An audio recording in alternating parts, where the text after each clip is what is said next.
A day in my life here in China.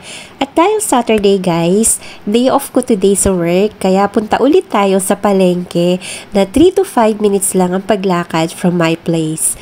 Bibili lang tayo ng mga pampansit na gulay at parang gusto ko ng mackerel na kakabatisan natin. At ayan guys, napaka-fresh ng mga gulay nila. Naku, buti na lang may naabutan pa ako dahil dalawa na lang pala ito. Around 10 AM na kasi kaya siguro pa ubos na rin, buti na habol ko pa. Itong isda na ito guys, nagkakahalaga lang ito ng 9 RMB sa peso natin.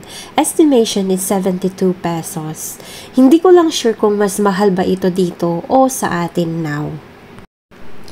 Dito rin guys, pagbili mo, lilinisin din nila kaagad at uhuhugasan nila ng mabuti. Kaya let's work pagdating sa bahay.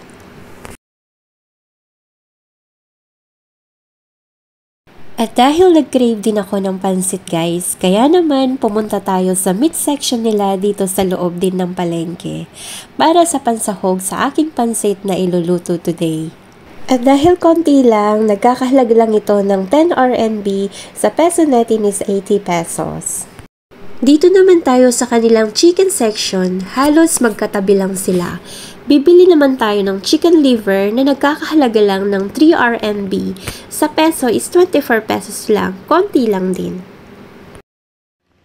At nandito na tayo sa bahay. Heto na ang mga pinamili ko guys. Ang pansahog ko sa pansit, itong pork at chicken, liver, gulay at isda. Sa gulay pala guys, umabot ako ng 10 RMB lang din. Repolyo, talong, sibuyas, sugar snaps. Bali, total na pamili ko guys is 33 RMB. Sa peso natin is 260 pesos estimation. At heto guys, ipapakita ko pa ang mga gulay nila kung gaano ka-fresh din at di ganun kamahal. Kaya naman, enjoy ako sa pamamalengke.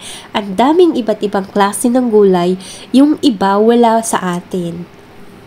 Yun lang guys, thank you for watching, bye!